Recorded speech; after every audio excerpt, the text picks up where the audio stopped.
사도행전 2장 3절 4절입니다. 그리고 불길이 솟아오를 때 혓바닥처럼 갈라지는 것 같은 혀들이 그들에게 나타나더니 각 사람 위에 내려앉았다. 그들은 모두 성령으로 충만하게 되어서 성령이 시키시는 대로 각각 방언으로 말하기 시작하였다. 아멘. 어제에 이어서 성령 세례를 받을 때에 일어난 일들을 계속해서 말씀드립니다. 3절에 각 사람 위에 내려앉았다고 했습니다. 12 사도들에게만 내리신 것이 아닙니다. 모든 성도들에게 성령이 임하셨습니다. 예수님을 믿는 모든 자들이 하나님 앞에 나아갈 수 있는 제사장입니다. 모든 성도가 복음을 증거해야 합니다. 이런 이적적인 현상은 출애굽기 19장 16절부터 19절에서 하나님께서 큰 권능과 위엄을 갖추고 시내산에 강림하신 사건을 연상케 합니다. 오순절 성령 강림은 요엘서 2장 28절부터 32절에 예언되었습니다. 예수님께서도 수차에 약속하신 것입니다. 요엘서 2장 28절부터 32절에 그런 다음에 내가 모든 사람에게 나의 영을 부어주겠다. 너희의 아들, 딸은 예언하고 노인들은 꿈을 꾸고 젊은이들은 환상을 볼 것이다. 그때가 되면 종들에게까지도 남녀를 가리지 않고 나의 영을 부어주겠다. 그날에 내가 하늘과 땅의 징조를 나타내겠다. 피와 불과 구름, 연기 구름이 나타나고 해가 어두워지고 달이 핏빛같이 붉어질 것이다. 끔찍스럽고 크나큰 주의 날이 오기 전에 그런 일이 먼저 일어날 것이다. 그러나 주님의 이름을 불러 구원을 호소하는 사람은 다 구원을 받을 것이다. 시온산 곧 예루살렘 안에는 피하여 살아남는 사람이 있을 것이라고 주님께서 부르신 사람이 살아남아 있을 것이라고 주님께서 말씀하셨다 라고 했습니다. 구약시대에는 성령께서 특별한 인물에게만 내리셨습니다. 그러나 신약시대에는 모든 그리스도인에게 임하셨습니다. 성령 강림이 보편적인 현상입니다. 구약시대에는 성령이 일시적으로 임하셨습니다. 삼손에게 성령이 임하셨다가 떠나가셨다가 다시 임하셨습니다. 그러나 신약시대는 항구적으로 임하십니다. 계속해서 함께 하십니다. 베드로나 바울에게 허물과 부족이 있었지만 성령님은 늘 그들과 함께 하셨습니다. 신약시대에는 성령님이 예수님의 이름으로 예수님께 영광을 돌리십니다. 구약시대에는 예수님이 오시기 전에는 성령님이 하나님의 일에 보조적으로 일하셨습니다. 그러나 지금은 예수님이 떠나가신 이후는 성찬하신 이후에는 성령님이 주도적으로 일하는 시대입니다. 아버지, 아들, 성령, 삼위 하나님이 영원 전부터 영원히 계십니다. 예수님이 오시기 전에는 성부께서 주도적으로 일하셨습니다. 예수님이 이 땅에 오셔서는 예수님이 주도적으로 일하셨습니다. 예수님이 떠나가신 후에는 성천하신 후에는 성령께서 주도적으로 일하십니다. 지금은 성령님께서 주도적으로 일하십니다. 그래서 성령을 회방한 죄는 용서받지 못합니다. 첫 번째 현상은 바람 소리를 들었고 불의 혀 같은 것이 갈라지는 것을 보았던 것입니다. 두 번째 현상은 방언을 말하는 것입니다. 4절에 그들은 모두 성령으로 충만하게 되어서 성령이 시키시는 대로 각각 방언으로 말하기 시작하였다고 했습니다. 이 말씀에 근거해서 방언을 해야 성령 세례 받은 것이라고 가르치기도 했습니다. 그러나 성령 세례의 핵심이 방언은 아닙니다. 방언은 성령 세례의 한 가지 드러나는 현상일 뿐입니다. 성령님의 일하심으로 방언을 말했습니다. 다른 방언은 제각기 다른 언어를 말했다는 겁니다. 서로 다른 외국어를 말했다는 겁니다. 성령 세례의 핵심은 확신입니다. 하나님께서 주신 확신으로 사람이나 무엇도 흔들어 놓을 수 없는 것입니다. 하나님께서 주신 확신으로 견고하게 하십니다. 오늘날 성령 강림을 성령 세례라고 합니다. 예수님을 영접할 때 성령께서 우리 안에 내주하시는 것과 다른 사건입니다. 태초에 아담의 범죄 이후 하나님과 인간 사이의 관계가 단절되었습니다. 성령이 내주하시는 것과 성령 세례는 예수님의 구속 사역의 성취입니다. 하나님과 단절이 제거된 결과입니다.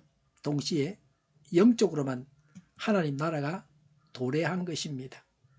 장차는 하나님 나라가 온전하게 도래해서 성삼위 하나님과 인간이 온전한 교제를 나누게 될 것을 예시합니다. 성령 강림은 하나님의 새 언약의 공동체이며 그리스도의 몸인 신약 교회의 탄생을 알리는 성화가 켜지는 순간입니다. 사도행전 2장은 복음서와 서신서를 연결시켜주는 고리입니다. 이제부터 하나님의 구속 경륜이 지상의 교회를 통해 전개될 것임을 보여주고 있습니다. 예수님의 교육은 3년간 지상에서 가르치시고 마지막으로 성령님을 보내주심으로 마무리되었습니다. 예수님이 공생애를 사시는 동안은 예수님이 보혜사이셨습니다. 보혜사는 보호하고 은혜 주시는 분이십니다. 예수님이 성천하신 후에는 예수님의 이름으로 오신 예수님이 보내신 성령께서 보혜사가 되신다고 예수님은 말씀하셨습니다. 예수님은 성령 보혜사가 오시는 것이 우리에게 더 유익하다고 하셨습니다. 예수님이 떠나가시고 보혜사가 오시는 것이 우리에게 더 유익하다 그렇게 말씀하셨습니다. 예수님께서 이 세상에 오셔서 구속사를 이끌어가는 주체가 성부에서 성자로 바뀌었습니다. 성령 강림으로 성자에서 성령으로 바뀌었습니다. 예수님께서 이 땅에서 공생의 기간에 제자들을 돌보셨듯이 세상 끝날에는 모든 그리스도인들을 돌보아 주시려고 성령님께서 임하십니다. 그리스도인의 삶은 자신의 노력으로 가능하지 않습니다. 성령님이 임하심으로 가능합니다. 사도행전 1장 8절에 성령이 너희에게 내리시면 너희는 능력을 받고 예루살렘과 온 유대와 사마리아에서 그리고 마침내 땅 끝에까지 이르러 내 정인이 될 것이다 고 하셨습니다. 예수님께서 성천하시면서 복음을 전파라고 말씀하시지 않고 먼저 성령을 받으라고 명령하셨습니다. 성령 세례를 받을 때에 성령님이 전도할 열심과 능력을 주십니다. 성령님이 주시는 열심을 억제하지 말고 전하라는 것입니다. 성령으로 충만할 때 사도들과 같이 초대교회와 같이 복음을 전할 수 있습니다.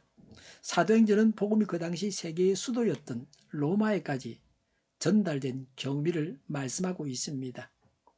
로마에까지 복음이 전해질 수 있었던 비결은 성령 세례였습니다. 이제 제자들은 예수님의 말씀대로 성령으로 무장되었습니다. 세상으로 나아가는 일만 남았습니다. 모든 준비는 다 끝이 났습니다.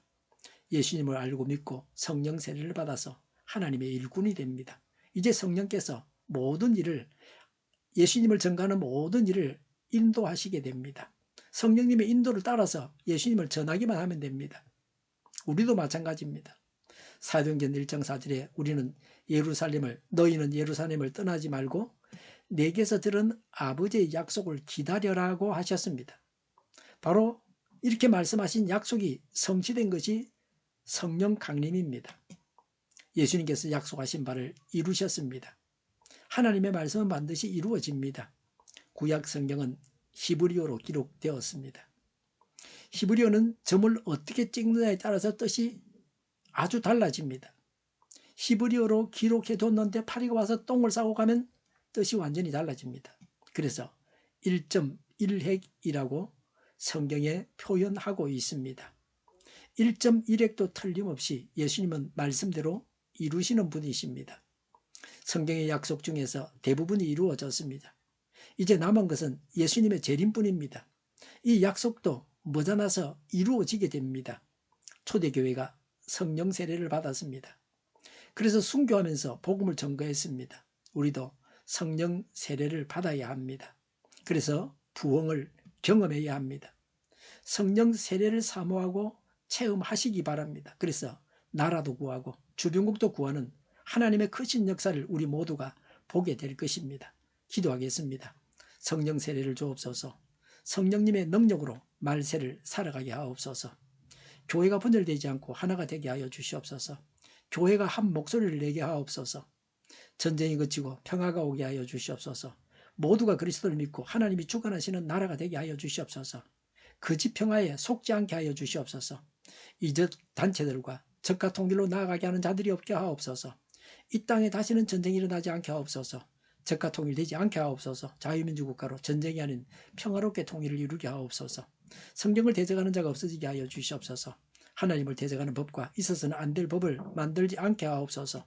있어야 할 법을 폐기하지 않게 하옵소서. 교회가 하나가 되어서 하나님을 대적하는 자들을 지지하지 않게 하옵소서. 정의가 강물처럼 흘러가게 하여 주시옵소서. 정의로운 판결이 내려지게 하옵소서. 정치적 판결하는 자들과 악한 판결하는 자, 재판을 지연시키는 자들이 사라지게 하옵소서. 재판을 지연시키는 악법이 폐기되게 하옵소서. 법원이 정의롭게 하옵소서.